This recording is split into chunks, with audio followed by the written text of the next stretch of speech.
Have you ever walked away from a conversation and you just thought, why did I just say all that? Maybe you explained yourself more than you needed to. Maybe you agreed with someone even though you completely disagreed. Or maybe you were trying so hard to make someone like you that looking back you didn't even feel like yourself.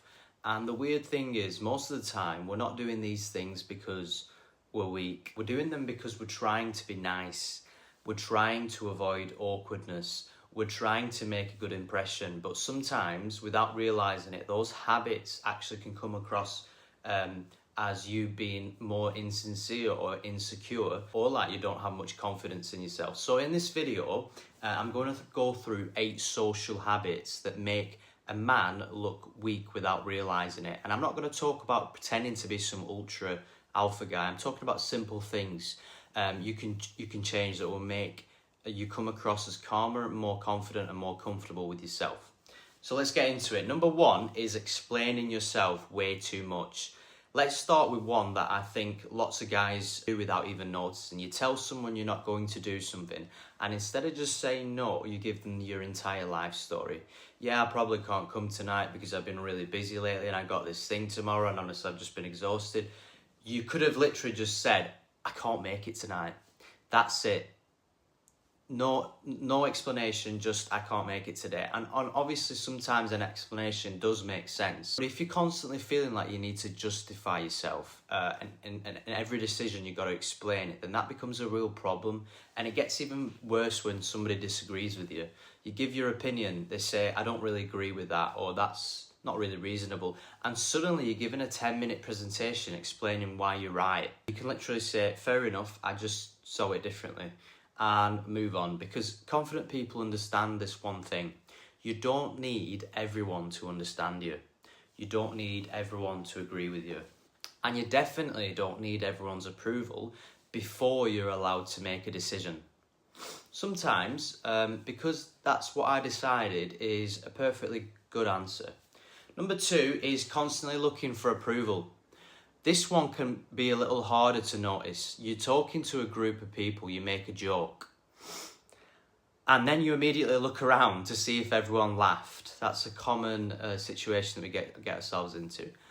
Or you tell a story and you're watching people's faces the entire time, trying to figure out what they think, whether they think you're interesting.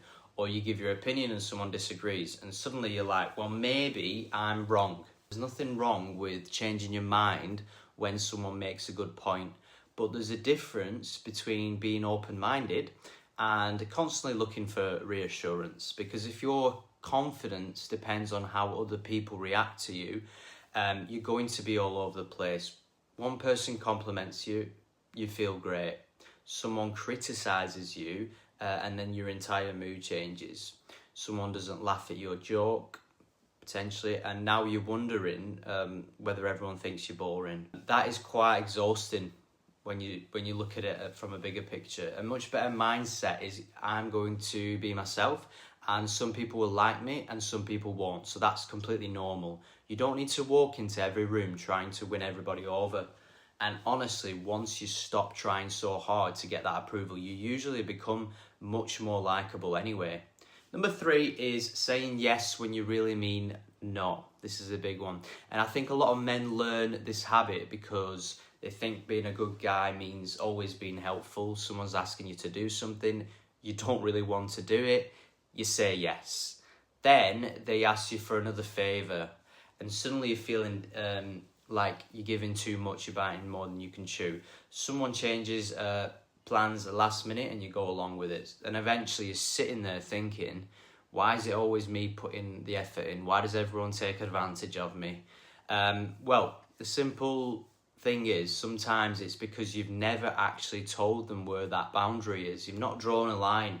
And I'm not saying people are automatically taking advantage of you, because but if you constantly tell people you're okay with something, they're going to assume you're okay with it.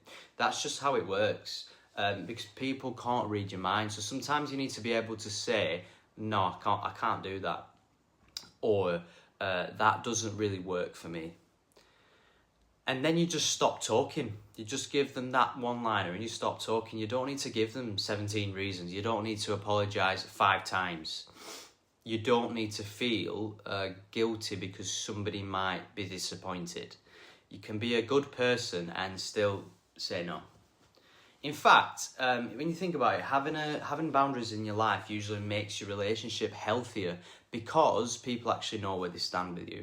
Number 4 is interrupting because you're afraid you'll lose your chance to speak. Here's something I've caught myself doing before. Like, someone is telling you a story and halfway through they say something that reminds you of your own story. And your brain goes, oh, I need to tell them this right now. I used to do this all the time. So you just jump in. Oh yeah, that happened to me too. And now you've completely taken over the conversation. And again, you're probably not trying to be rude. You're just excited. Or maybe you're worried that if you don't say your thing right now, you'll forget it. But here's something that I've noticed. You don't always need to be the most interesting person in the conversation. Sometimes you can just listen. Let someone finish off the story. Ask them a follow-up question to make them feel more special.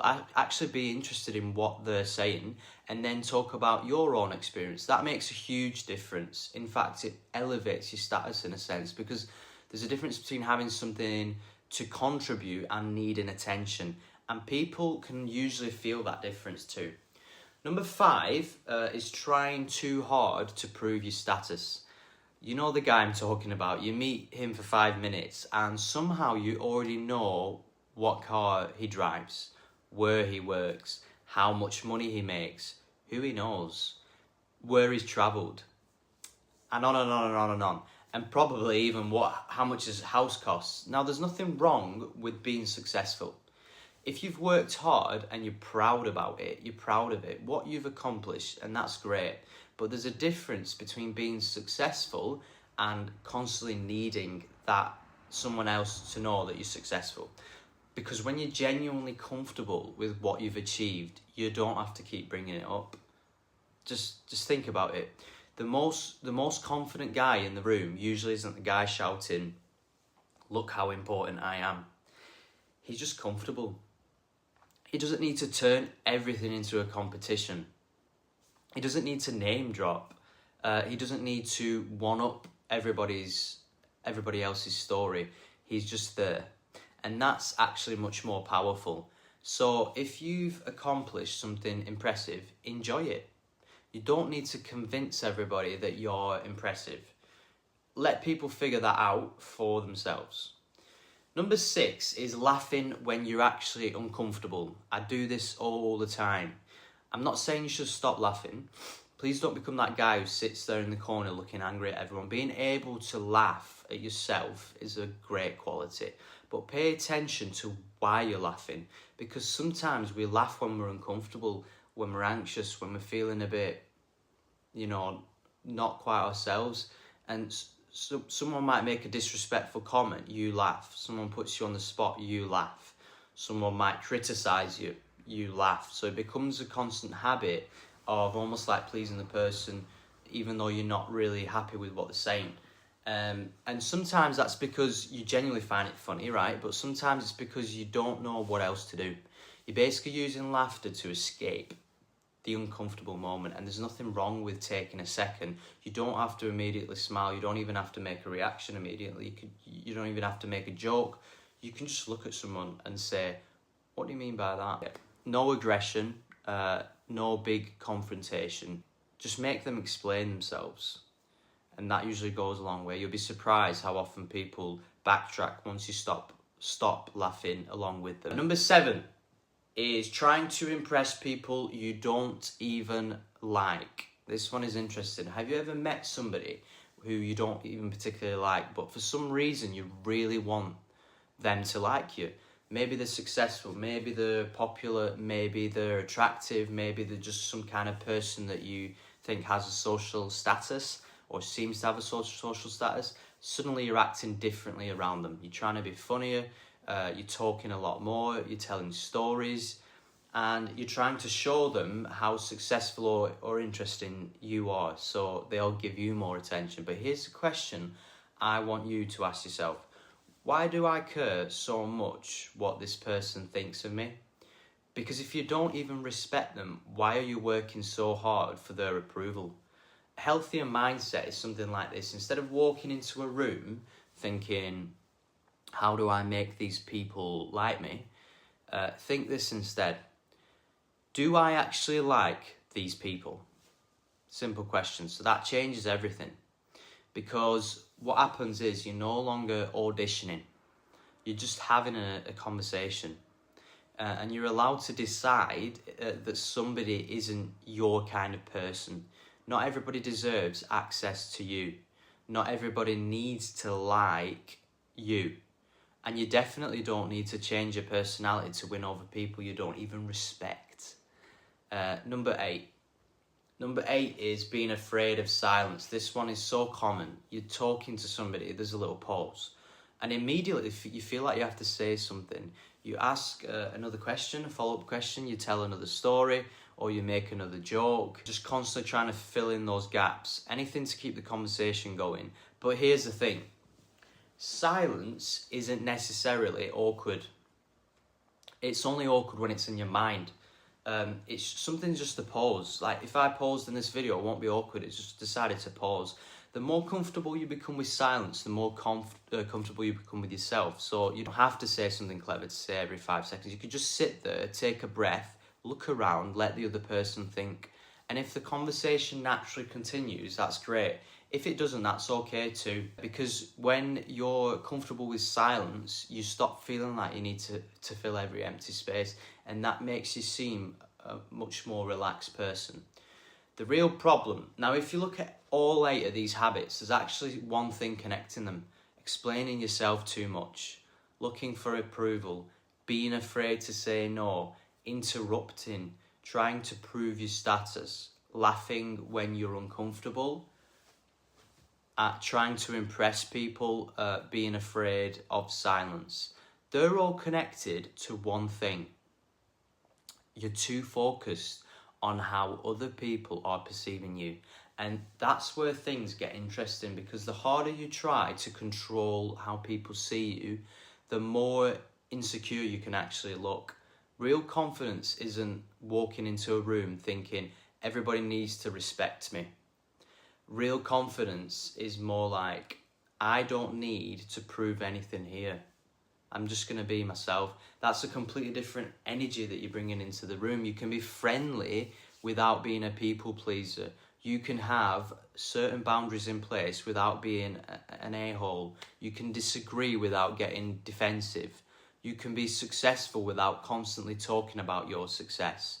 And you can walk away from somebody's approval without feeling like you've lost something. That's what I think personally is real maturity, what real maturity looks like. So the next time you're in a social situation, instead of constantly asking yourself, how am I coming across? Try asking yourself this: do I actually respect the way I'm behaving right now? And that's a much better question, because once you stop trying so hard to impress somebody, you become calmer. You stop chasing that approval that you need. You stop explaining every little thing, and you become more comfortable in saying no. And you start speaking and acting from a place of self-respect instead of insecurity. You don't need to dominate every conversation. You don't need to be the funniest guy in the room. You don't need everyone to like you. You just need to be comfortable enough with yourself that you don't feel the need to constantly prove your worth. And ironically, that's usually when other people start noticing your confidence. If you've got something out of this video, please subscribe, and I'll see you in the next one.